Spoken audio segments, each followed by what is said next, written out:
Hola, buenos días. Bueno, después de esta temporada de vacaciones un poquito raras, espero que todos estéis muy bien, sobre todo de salud, pero también de ánimos. Pues vamos a seguir trabajando con la novela policíaca. Recordad que antes de vacaciones estuvimos hablando de un elemento fundamental que es probablemente el epicentro de este tipo de narrativa hard-boiled, que es el detective.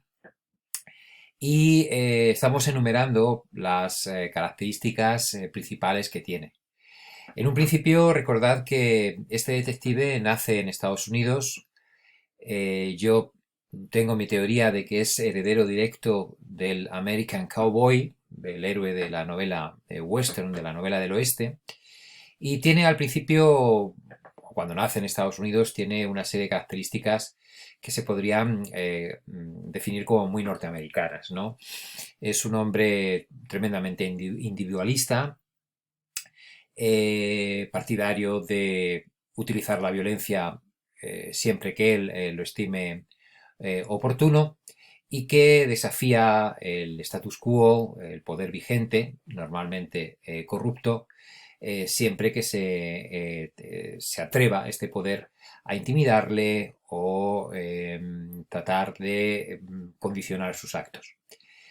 Pero una característica que es muy especial dentro de este detective también, de esta figura, es que si bien nace en Estados Unidos, se ha podido adaptar inmediatamente a otros tiempos, no solamente la América de los años 20 y 30, y a otros espacios, no solamente Estados Unidos, sino que ha viajado con excelente salud a lo largo del tiempo y el espacio. Por eso, probablemente esta era una de las principales razones por la cual la novela Hardboiled ha sido tan longeva y a día de hoy todavía se sigue practicando en todos los hemisferios, en todo el mundo, efectivamente.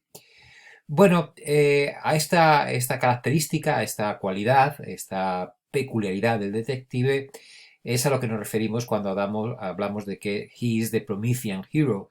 He can adapt himself to any time, sex, place or literary form. Y eso es lo que vamos a explicar un poquito. Eh, Recordad que ahora no tiene por qué ser siempre así, pero en un principio la narrativa hardboiled estaba narrada en primera persona, ¿no? Eh, entonces, nosotros tenemos a un hombre que camina por esas malas calles, recordad, y que está continuamente ofreciendo un punto de vista, una mirada moral, una mirada crítica sobre todo aquello que ve. Cuando el caso empieza, se convierte, también recordarlo, lo hemos dicho, en una búsqueda. Entonces él tiene que ir buscando por todos los extractos de la sociedad. Tiene que ir a las mansiones de lujo para recabar información, tiene que ir a los barrios más infames, a los garitos, a los peores garitos, recabando esa información. Y tiene que ir entrevistando, tiene que ir enfrentándose a distintos personajes, desde políticos poderosos, damas ricas, cantantes de cabaret, músicos, ladrones, policías, jueces. Tiene que ir uno por uno interrogándolos prácticamente para así reconstruir el rompecabezas, reconstruir el puzzle que se le ha planteado al principio. Esto hace que el recorrido que él nos puede dar de una sociedad, de cualquier sociedad y de cualquier momento, lo constituya en un espejo de esa sociedad, un espejo que efectivamente, probablemente distorsionado, pero espejo al fin y al cabo, porque estamos viendo la realidad a través de ese detective. Recordad que en inglés detective es private eye. Private eye. Eye, ojo. El que mira, el que cuestiona. Por ejemplo, ahí tenéis, volveremos a esta idea, pero tenéis en esta diapositiva un, las portadas o fotogramas de algunos de estos detectives. Aquí a la izquierda tenéis a Easy Rawlins, que es un detective afroamericano creado por el escritor también afroamericano Walter Mosley. Es una colección de novelas absolutamente fantásticas, protagonizadas por este hombre de color a lo largo de los años, eh, a través de la historia norteamericana, pero la historia norteamericana sobre todo desde el punto de vista de un ciudadano afroamericano. Entonces vamos a ver cómo Easy Rawlins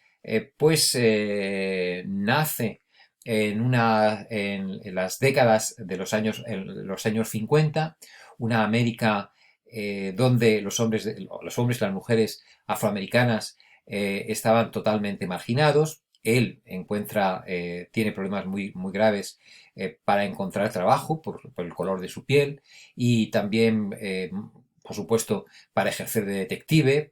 Es decir, los blancos no quieren para nada que un negro pueda inmiscuirse en sus casos, pero él va insistiendo y a lo largo del tiempo vemos cómo él va cambiando porque la sociedad norteamericana va cambiando también y va cambiando la situación, el papel que los afroamericanos jugaban en Estados Unidos. Asistimos, por ejemplo, a la maravillosa década de los 60, donde la lucha por los derechos civiles cobra una gran significación y donde Walter Mosley, con Easy Rawlins, su personaje, pues también se ve inmerso en esta lucha por derechos civiles que se vivía en Estados Unidos en esos momentos. Pero, por ejemplo, tenemos el papel de las mujeres. Por ejemplo, en la colección protagonizada por la detective Warshawski. Aquí tenéis la portada, el cartel de la película protagonizada por Kathleen Turner.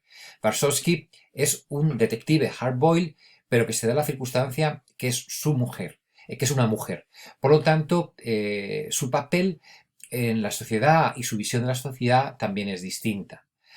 No, estas detectives femeninas nacen con no nacen exactamente, pero tienen un antecedente muy bueno en unas novelas de P.D. James que llama It's not a job for a woman, not a job for a woman.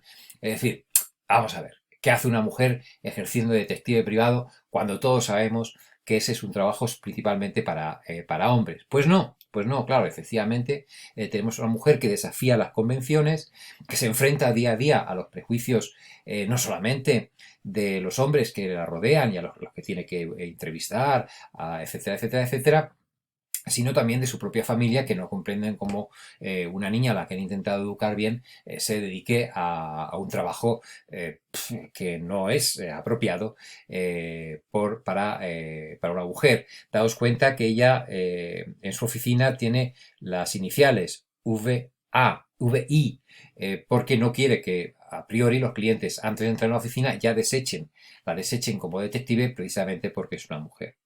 Pero tenemos otros muchos ejemplos, ¿no? Todos conocéis The Name of the Rose, que por cierto ahora se ha empezado a emitir en televisión una serie basada en el famoso libro de Umberto Eco y que dio lugar a la famosa película protagonizada por Sean Connery, que probablemente muchos de estos habéis visto. Bueno, pues aquí efectivamente tenemos el crimen cometido en una abadía en tiempos muy remotos y lo que tenemos es a un fraile llegando a esta abadía para investigar las muertes que ahí se están produciendo. De nuevo nos vemos transportados a una época a través de los ojos, a través de la mirada de detective, y así no solamente nos vemos inmersos en una trama policíaca, sino que también asistimos a los debates religiosos de la época, los tabúes de la época, todo el oscurantismo que rodeaba la religión en aquellos años. Otros ejemplos, por ejemplo, tenéis las novelas de Ignacio del Valle. Las novelas de Ignacio del Valle Las primeras están protagonizadas por por el mismo personaje, pero en las primeras este detective es un soldado en la División Azul. Es decir, es un miembro de ese pequeño ejército, de ese pequeño grupo de voluntarios que fueron a Rusia para luchar con los nazis, insertos dentro del ejército nazi, con la idea de derrotar a la Unión Soviética, de derrotar al marxismo. Claro, es un pedazo de nuestra historia, de la que se sabe muy poquito,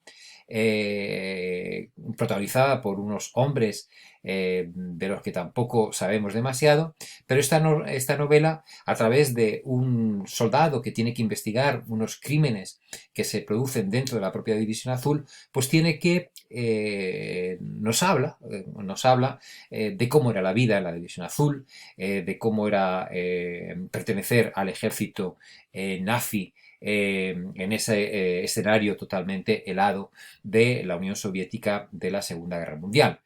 Si la trama policíaca está bien construida y la información que nos da sobre la División Azul está también bien desarrollada, pues evidentemente se convierten en libros muy fascinantes, muy interesantes. Como os decía antes, además, esto va acompañado de ese first person point of view que se ha convertido en una de las características esenciales de la novela hardboiled, aunque eso está cambiando, ¿no? Esa manera de hablar que tiene el detective para contar sus historias, ¿no? Y que mimetiza la narración con esa jerga, ese tono muchas veces duro, cínico, que utiliza el detective. Hay, por ejemplo, perdonad que está en español, lo podría poner en inglés, pero me ha gustado esta versión uno de mis cómics favoritos, que es Calvin y Hobbes. Calvin es un niño de 6 años que, como buen niño de 6 años, continuamente está daydreaming, está soñando despierto. A veces se cree un dinosaurio, otras veces se cree un superhéroe, etcétera, etcétera, etcétera. En algunas de sus fantasías se cree el típico detective privado. Ahí lo vemos en su oficina. Dice, el humo de mi cigarrillo se mezclaba con el humo de mi revólver del 38. Si mi negocio fuera tan bien como mi puntería, estaría forrado. Pero lo que estoy es forrado de deudas y me acosan los acreedores. Sí, ese soy yo, bala trazadora. Vacío el cargador de mi revólver con la misma facilidad con la que vacío una buena botella de bourbon. Soy un detective privado. De pronto se abrió la puerta de mi despacho. Entraba un problema. Una morena, como siempre. Quítate el sombrero, Calvin, es de mala educación. Era quisquillosa, pero tenía un caso para mí. Se niega continuamente a aceptar la realidad. Bien, hay fantásticas novelas escritas desde este punto de vista. Se ha intentado también en alguna ocasión, sabéis que muchas de estas famosas novelas hardboiled clásicas se han llevado al cine y se ha intentado también alguna vez,